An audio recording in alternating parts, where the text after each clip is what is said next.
Welcome to Sucio Talk. This is episode 10. I know I said I was going to stop doing that, but I just can't stop doing that shit. So, special announcement during this episode. I don't have a guest today. And I was asking myself, I said, what can I do? How can I do a podcast with no guest? Why don't you talk about yourself, Dave? I could do that? Yeah, you could do that. Alright, let's do it then.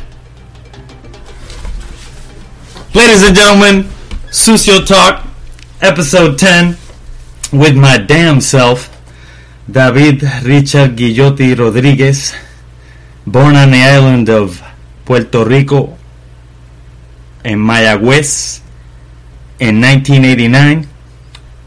So, what am I, 31 now? Yeah, 31 years old. 31 years young, as some people say. That bullshit. So, yeah, I have no guest today. Some things fell through, some things changed, so here I am.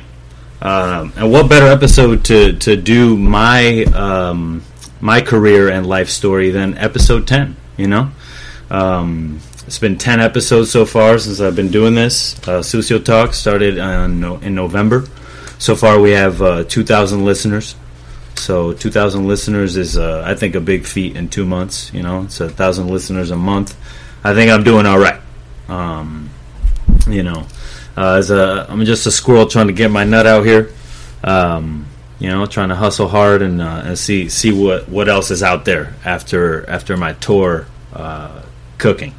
Now I'm not done cooking by any stretch. I left the Charter Oak last week. It was a very good end to a long tenure at the restaurant at Meadowood and the Charter Oak.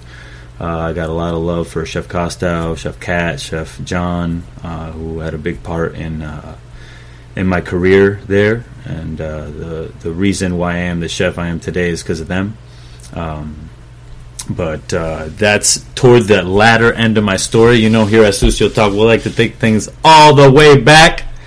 I already told you I was born, so here I am in Puerto Rico with my mom, Jennifer. What's up? Jennifer Rodriguez, La Caballota, chilling. She's a correctional officer now, so, there you go. And I keep living in the future here, but we're going all the way back. All right, we got to go all the way back. So, basically, I moved to the States when I was 4. 4 years old. We moved to Connecticut. Now, why Connecticut? We already had family that was there. If it was me, I would have moved to New York, but Connecticut seemed like the right idea, so that's where we went. And memories I have from Puerto Rico when I was young, I actually remember a lot of shit. I was an infant, but I remember, drinking milk on Grandma's couch, chocolate milk. She'd make me Nesquik. And I remember one morning I woke up in my house and I was looking for my mom, and I couldn't find her, so I got out of my crib and I ran over to the bedroom, and she wasn't in there, and I was like, where is she? Where is she? Turns out she was just in the backyard, but I was 3 years old. The fact that I remember that is insane. I have early Alzheimer's because of the marijuana now, so luckily I have my old memories to hold on to. All right, which just letting you guys know, I just found 4 old phones with a bunch of pictures in it of I'm talking about old WrestleManias, Cannibal Corpse concerts, Slayer concerts, couple ex-girlfriends, you know what I'm saying? Just mix it up a little bit. I'm not going to do that, but you know what I mean. Those Facebook memories that come up just at the worst times, just when you don't want to see somebody, just comes up hey, yeah, you remember when you were dating this person when you were unhappy? Yeah, that happened about 4 years ago now. Yeah, just remember that. So, living in Puerto Rico, my dad was there. I remember before we left, I also have a memory of talking with him before I had, left to the States. And just think about that conversation. My dad's 26 at the time, I think. He had me when he was 24. I was about, he had me when he was 24. So, he was about 28 at the time. I left when I was 4. And, just sitting there with, your 4-year-old son and trying to explain to him, like, hey, by the way, you're moving and, I'm not going to see you anymore. Was definitely, I don't think, a hard pill to swallow at that time, because I had no fucking clue what he was saying. You know what I mean? Like, I was fucking 4 years old. I'm like, oh, all right, yeah, like, I'll see you tomorrow. And then I don't really have any memories when I moved to the States. All I know is that we stayed in Stanford with my family out there. So shout out to Natalie and Ivan. Those are my Cosmos out in Connecticut. She actually owns a tattoo shop now called Sovereign Gallery in Greenwich, Connecticut. So check it out. Greenwich, Connecticut, Sovereign Gallery. Manny Valerio's her husband. He's an artist there. And Natalie, she does eyebrows and tattoos as well. So fucking big up to them. They just opened last year and were able to weather the storm of this pandemic. So shout out. Where was I? So we moved to Connecticut, chilling out in Stamford, Connecticut, right? My mom doesn't like the area, it's dangerous, so she's like, all right, let's get the fuck out of here. So we go to Meriden. Now, Meriden's not shiny by any means, even though it's funny because it's called the Silver City, but it's not a very shiny city, all right? It's kind of a dumpy town. And, what was cool about living there was that it was predominantly black and Puerto Rican, so it was like right at home.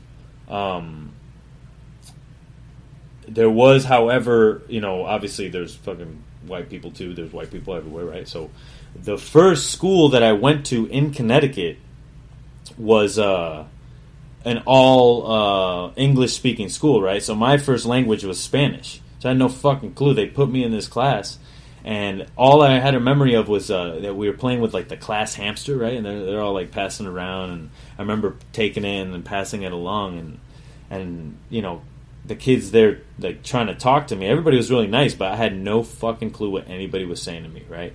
So I went home, and I was super frustrated. I was crying. I was like, Mom, they don't understand what the fuck I'm saying, and it was the first time, in my life, because you're sheltered, you're with your family. Everyone has to love you. You know what I mean? So, everybody treats you nice for the most part. And then you go into this world where no one gives a fuck about you, right? They're nice, but they don't give a fuck about you. And, you're the only brown kid there. You're like, what the fuck is going on here? So then they moved me to the other side of town, the bilingual part of town. You know what I'm saying? And I ended up going to school, elementary and bilingual, and then by the time I got to middle school, I was already, pretty well versed in English. So I got out of ESL and went to Lincoln Middle School in Meriden, Connecticut, a piece of shit school. It's no longer there, so I can't even take my kids there. It's a fucking parking lot now. They built a bigger, better school next to it. So, shout out to them, for ruining my memories here. I can't even show my kids around, show them where I went to school. My elementary school's gone too. Then, at this time, I don't really have an interest in cooking per se. I have an interest in eating. I'm always in the kitchen, kind of, trying to sneak a piece of chicken or eat a plantain or two before a plátano or two before the cooking's done. Things like that. But as for the cooking itself, I didn't have any interest in that whatsoever. I was in my own little fantasy world. You know what I mean? Only child. So I was fucking bouncing around and making my own movies in my head like a jackass. So, that's what I was doing. And I go, my decision is to go to high school, and I had two choices. I could go to Votech school, which is funny because Louis C.K. always says vocational school is where they take all your dreams and narrow them down to 13 things, right? So there's plumbing, electrician, culinary, hairdresser. I'm talking everything, right? And these are open businesses, right? So you can get shit fixed there for really cheap, and it lets the students work on it. So you can get your hair done, you can get your car fixed, you can have fucking cabinets built, whatever the fuck you want. Now, mind you, it's high school kids doing it with the teacher, so it may not be the best quality, but it's definitely priced correctly. So I ended up with three shops that I decided to take. So that was carpentry, culinary arts, and industrial electronics, where you basically you build motherboards, right? So I was sitting there with a soldering iron, soldering these little fucking kits together, and that was the class basically, and I was really good at it. The shop teacher there was like really impressed, and he was always like, "Oh, like you should pursue this. You're good at this. You have a natural gift for it, But me, I was like, there's no way that I'm going to be soldering motherboards together for the rest of my life. Because at that point, as a kid, you thought that whatever you did was what you did for the rest of your fucking life, Mainly because, that's what your parents did before you, but, not in my case because we were migrating and all that shit. So, so I picked culinary arts, and I remember walking into that kitchen because they were just building it. They just had built this kitchen in this school. This school didn't have culinary before the year that I started going there, right? So that was something that drew me over there. First of all, I was like, maybe let me check this out. I walked into that kitchen, man, and like the stainless steel, everything is so big. The refrigerator's bigger than you. Everything is dangerous. You look around and it's just knives and fire and just chaos. And that's what drew me into it first, was just the kitchen. And it's not like the kitchen at home, because to be honest, I don't like cooking at home. I don't like that shit. I cook in the kitchen at work, and like that's where I do it, right?